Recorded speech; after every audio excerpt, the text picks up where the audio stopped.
Boa noite, pessoal. Tudo bom? Terceiro episódio do nosso podcast. Agora a gente tem um nome oficial, finalmente, que é Publicito Podcast, que vem da ideia de plebiscito, né? Que é a ideia justamente de você abrir espaço para fala, para debater as ideias. E hoje a gente vai continuar falando do público dos antecipadores, que a gente já vem tratando nos últimos episódios. Só que dessa vez a gente trouxe uma convidada muito especial para falar da parte psicológica deles. Então, Luísa, você pode se apresentar, por favor? Sim. Boa noite, gente. Então, meu nome é Luísa Poletti, eu sou psicóloga clínica. Muito obrigada pelo convite, meninos. E eu espero contribuir um pouquinho com esse assunto aí que vocês estão abordando. E, Luísa, por que você acha que essas pessoas tendem a ter essa antecipação toda? O que faz elas quererem se antecipar tanto? Bom, acho que as pessoas, de modo geral, elas querem aproveitar as oportunidades, né? Porém, pensar nesse fenômeno é pensar num contexto social e econômico, que nem todo mundo que tem vontade de antecipar, que vê uma promoção, que vê uma oportunidade, vai conseguir, porque tem o dinheirinho ali contadinho. Então, é importante a gente pensar como isso vai se configurar para cada classe social. E também, né, não é porque a pessoa tem mais dinheiro que ela vai ter um padrão específico ou que ela tem menos dinheiro que ela vai ter um padrão específico, porque isso vai ser subjetivado para cada um de uma forma. Pensar em contexto familiar e no contexto histórico que a gente está vivendo, no pandemia, no pós-pandemia, em possíveis vivências que vão estar afetando nesse sentido para cada pessoa. Inclusive a gente teve um episódio passado que a gente falou sobre os antecipadores na pandemia, então quem quiser dar uma olhada lá. E você acha que existe alguma relação desses antecipadores com ansiedade? Acredito que sim, mas depende do ponto de vista. Pode gerar, pode ser que a pessoa muito ansiosa, ela queira antecipar, né, porque ela vê a promoção e pode querer comprar desesperadamente, por medo de ficar sem. Por exemplo, né, na época da pandemia, vocês falaram, o pessoal, tem muita reportagem dos papel higiênico, o pessoal comprando desesperadamente. Enfim, vai depender da necessidade de cada um. Porém, pode ser uma organização. Isso pode trazer tranquilidade para a pessoa, evitando um possível episódio de ansiedade, inclusive. Então, vai depender muito do ponto de vista de como cada pessoa internaliza esse movimento e vai conduzir a vida, assim, de modo geral. Legal. Então, por exemplo, daria para você utilizar o ato de ser um antecipador como algo para fugir da própria ansiedade, né? Porque qual que seria uma relação dessa questão da ansiedade, o medo de perder o controle, que é justamente o que o antecipador tem, né?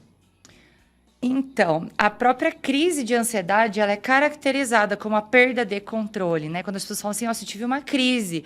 Quando a gente vai entender, por exemplo, dentro do consultório, o contexto, claro, que cada um vai individualizar e vivenciar isso de uma forma, mas a sensação bem ampla e generalista desse conceito eu senti que eu não tinha nada que eu pudesse fazer em relação a isso, me desesperei, perdi o controle externo, logo meu corpo perdi o controle sobre o meu corpo.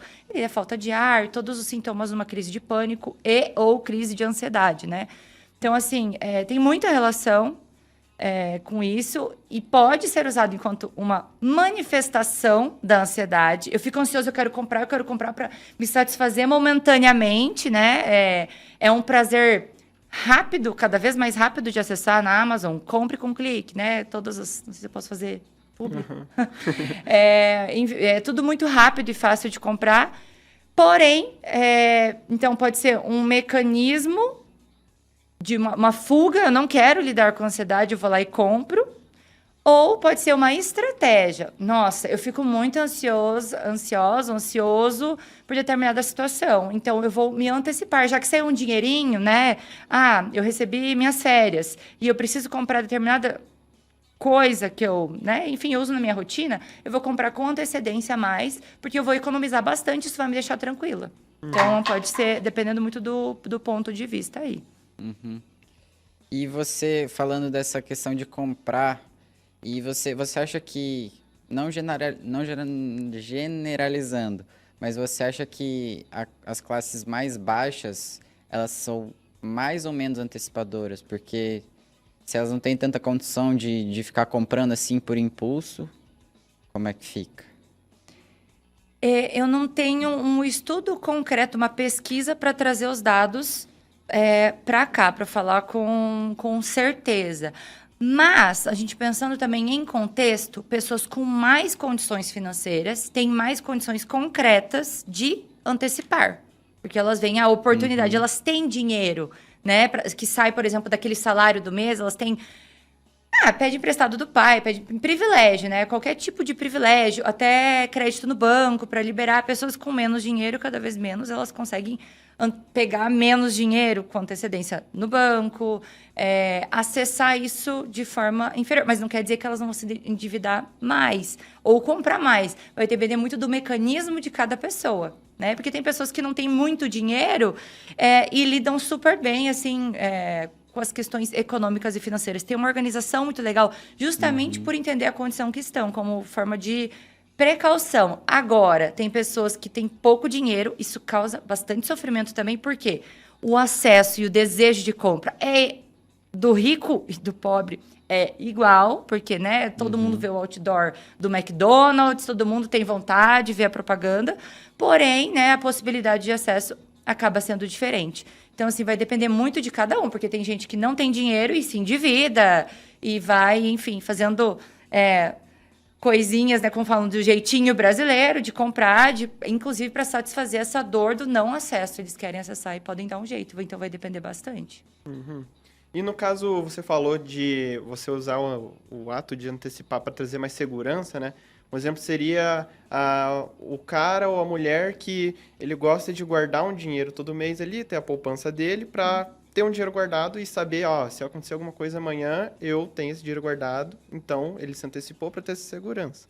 Mas nos casos, por exemplo, que a pessoa não consegue controlar isso de forma nenhuma, que seria um pouco parecido com a poupança, só que bolsa de valores, que você não consegue controlar, o seu dinheiro está lá, mas hoje você pode ter R$1.000, amanhã pode virar R$100. E Uma esses variável casos aí, muito alta. uma variável muito alta que foge do controle da pessoa, né?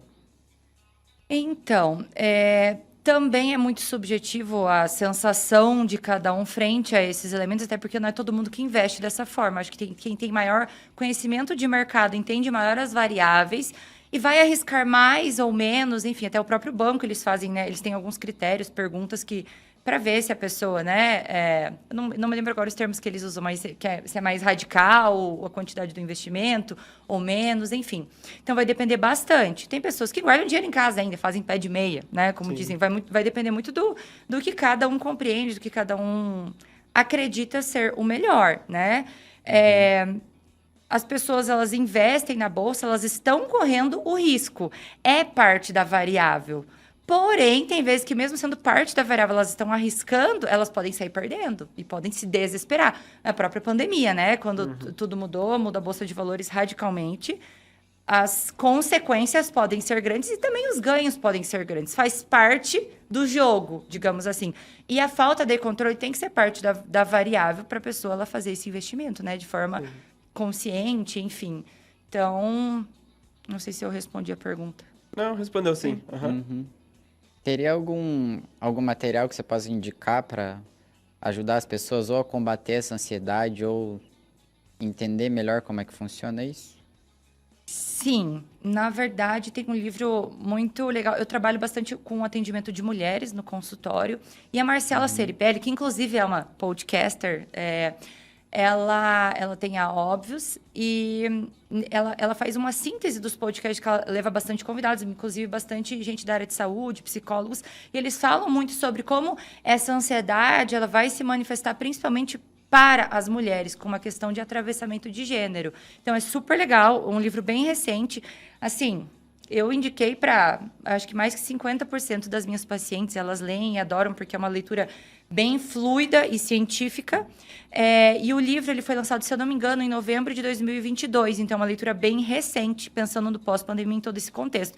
Ela dá várias dicas, né? Ela vai fazendo toda essa questão histórica de atravessamento de gênero. Então, é bem bacana para entender o próprio corpo e como ele funciona frente a essa questão. Eu tô pensando agora que... Calma aí, eu vou formular a pergunta na minha cabeça. Você consegue. Que se, dependendo com o que você trabalha, Ou se você trabalha muito e não tem férias, não tem seu momento de academia, seu momento de lazer, você tende a ser mais ansioso, ser mais antecipador com as coisas ou vice-versa. Se você trabalha direto, se é um médico que faz plantão a semana inteira, dorme 4 horas por dia, não faz mais nada da vida, só trabalha. Você acha que essa pessoa vai se tornar mais ansiosa? Vai tender a se tornar mais antecipador por causa disso também?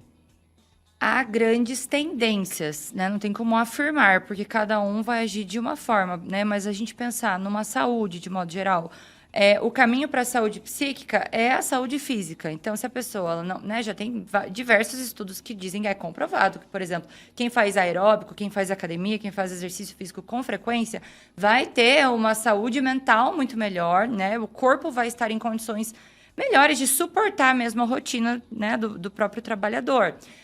Sono é a base para qualquer, para evitação, na verdade, de qualquer distúrbio, inclusive para até questão de manejo de ansiedade, porque a pessoa, se ela está muito cansada, se ela está muito exausta, ela vai ser afetada, inclusive ela pode querer se possibilitar uma satisfação momentânea, que daí leva a tendências de um consumismo, de uma compulsão alimentar, né? Por exemplo, hoje em dia com o iFood, você coloca ali, você pede comida a qualquer momento, é muito rápido, é muito fácil, o cartão está cadastrado, vai. E no final das contas, né, isso dá um gasto financeiro muito grande e acaba podendo desenvolver sérios possibilidades de uma compulsão alimentar, de consumismo, inclusive redes sociais, né? O pessoal tem usado muito redes sociais como válvula de escape para lidar com a realidade. Por quê? Porque estão sempre na correria. A pessoa pensa que trabalha o dia inteiro e pensa, eu mereço fazer isso. Isso que eu penso, porque o antecipador, na verdade, como ele gosta de ter controle da situação, eu acho que ele ter uma rotina que ele consiga controlar também deve auxiliar ele a se sentir bem, né? Justamente isso. Porque a partir do momento que ele não tem nem controle sobre a própria rotina, ele perde o controle sobre qualquer outra coisa. Então, ele que é o cara que gosta de se antecipar e comprar algo, por exemplo, eu tenho mês que vem vai chegar tal produto que eu sempre peço, que é tipo, por exemplo, um vinho. Eu peço o vinho, eu assino lá e chega mensalmente, sempre chega um vinho na minha casa. Isso aí eu tô me antecipando. Mas a partir do momento que eu sou essa pessoa que tá tranquila, sei que vai chegar meu vinho, só que aí acontece algo na minha rotina que eu perco o controle. Eu começo caramba, o tempo que agora eu tinha para ir para academia não consigo mais, aquilo que eu gostava de fazer não consigo mais. E aí ele começa a ficar ansioso e isso pode até atrapalhar e aí ele pode começar a ficar mal e acontecer isso que você falou, né? Chega em casa cansado e fala, meu Deus, eu preciso de um vinho, não vou nem esperar chegar. Vai lá e compra o vinho porque no impulso, né? Uhum. Grandes tendências a vícios, né? Eu falei de compulsão alimentar e desses atravessamentos, mas assim, o álcool tá muito, né? Eu tenho pacientes que começam nessa rotina desenfreada, por exemplo, falam assim, eu acho que eu tô tendo problema com álcool, porque eu preciso de uma cervejinha. Mas por que precisa? Né? Porque precisa satisfazer momentaneamente uma exaustão. E não quer dizer que a pessoa está, com sérios problemas psicológicos e etc. Mas que o próprio cansaço, ele nos faz ter alguns desejos de satisfação momentânea para aliviar essa sensação ruim, né? Que o nosso próprio corpo entra. Então, assim, é muito complexo da gente pensar. Né? É uma rotina equilibrada, exige bastante. E quanto menos condições financeiras você tem, mais chances você tem de entrar nessa rotina de trabalho exacerbado, de ter que consumir coisas muito rápido, terceirizar coisas, menos possibilidade vai ter de terceirização, porque vai ter menos dinheiro. Então, assim, vai virando um bolo. E é aquela frase, né? O rico cada vez fica mais rico, o pobre cada vez fica mais pobre. Quem tem muita grana vai pagar antecipado, vai pagar à vista. Eu vou pagar aluguel, tenho dinheiro guardado. Para eu não gastar, já uma estratégia. Eu vou pagar um ano antecipado, porque eu vou ganhar não sei quantos % de desconto, vou economizar ali 1, 2, 3, 4, 5 mil reais, né? Que, por exemplo, a pessoa que não tem dinheiro para antecipar, ela vai ter que pagar. Então, assim, é muito complexo, né, pensar na desigualdade social, mas a base dos nossos sentimentos, o mediador principal do nosso boa noite de sono, da nossa saúde mental, é o dinheiro no capitalismo. Não tem como, porque é o que nos possibilita ter acesso às coisas, fazer as coisas com tranquilidade, nesse sentido. Entendi. Antecipador é um tema que abrange muita coisa, né? Sim. Eu nunca tinha parado pra pensar nesse lado de que, ao mesmo tempo, o antecipador é uma pessoa que é ansiosa, mas ao mesmo tempo ele pode usar isso justamente para controlar. É uma faca de dois gumes, né? Não tinha para pensar nesse lado aí. Eu posso só fazer um comentário frente a isso? Eu acho que é muito absoluto a gente falar que a pessoa antecipadora ela é ansiosa. Porque, assim, ó, a gente fala que a aparência dos fenômenos não necessariamente é igual à essência. Então, assim, ó, eu adoro vinho, você falou do vinho, eu adoro vinho e eu peço online porque eu sei que todos os meses eu vou tomar vinho, né? E eu gosto de degustar, é um prazer que eu tenho. Se eu peço online, eu vou economizar muito, porque aquilo, né, vai vir. Então, eu me organizo, eu me antecipo, é um prazer, é um investimento que eu tenho ali. Então, essa vai ser uma coisa que eu pensei, parei, porque eu comprava no mercado, eu pagava 40, 50 reais. Se eu compro online, eu pago 20 e 30. Estou economizando e estou antecipando. Uma estratégia, porque é uma coisa que faz parte da minha vida e me causa prazer. Né? É um hobby, né, algo que eu me organizei para fazer. Agora, é diferente... briguei com meu marido, tô estressada, não tenho tempo para nada, não tenho dinheiro para nada, acabou meu dinheiro no mês. Nossa, preciso te contar alguma coisa, preciso sentir uma satisfação meio que momentânea, parece, né? Patrocínio da Wine para mim. Nossa, compre com um clique, cadastre seu cartão, só vai cair a fatura no mês que vem. E eu vou lá e vou fazer uma assinatura do negócio, por impulso, para descontar alguma coisa, para suprir uma falta. Então vai depender muito. E assim, em tese, né, vamos supor que você seja de um exemplo que eu dei, eu seja de outro. A aparência das coisas é igual. Os dois estão chegando vinhozinho no mês. Agora, o que tem por trás? Para mim, vai ser, nossa, estou economizando. Olha que inteligente que eu fui, né? É um negócio que eu vi que faz sentido para mim, me traz satisfação, eu me organizei, estou economizando. Para você, vai ser para tapar um buraco. Que depois, daqui 6 meses, você vai ver, tá cheio de vinho na tua casa, talvez você nem toma, você só viu no Instagram, achou legal, achou bonito, pareceu que na foto lá, nossa, traz muita satisfação, vou tentar aderir a esse negócio. Nem faz sentido, porque você nem tomaria tanto vinho, talvez, porque não faz sentido na tua vida, mas apareceu ali no momento. Não pensou direito na necessidade de sentir essa satisfação momentânea. Você assinou e, quando foi ver, tá há 6 meses assinando um negócio que nem cabe na tua fatura. Então, assim, depende muito do sentido para cada um e da estratégia. Às vezes o fato de clicar em comprar é mais prazeroso do que estar bebendo mesmo vinho, né? Exatamente. Às vezes o negócio chega em casa e fala, meu Deus... né? Por que isso daqui nem faz mais sentido, né? Porque você quer ter acesso àquilo naquele momento e sentir que pode, né? Então, assim, vai depender muito de cada pessoa e da subjetividade de cada um. Esse exemplo aí me lembrou, por exemplo, a academia. Você tem 2 tipos de pessoas, né? Aquela que faz o plano anual porque sabe que vai ter uma vantagem, está se antecipando e vai. E tem a pessoa que também faz o plano anual, pensando, não, vou me antecipar, não sei o quê. Só que ela nunca foi. Ela não vai na academia e tá lá gastando dinheiro todo mês, na academia e não vai. Então, é legal esses 2 lados aí. Então, acho que é isso, pessoal. Chegamos já no nosso tempo. Obrigado, Luísa. Obrigado, Eduardo. Quer fazer um merchan aí das suas redes sociais, falar um pouquinho mais alguma coisa? Obrigada, sim, farei. Me sigam no Instagram, galera, @Luiza com Z, Poleti, POLETTI, .psi, de psicóloga. Então é Legal. isso. Obrigado, Luísa. E Obrigada, até o meninos. próximo episódio do Até. Publicito, galera. Hello. Aí.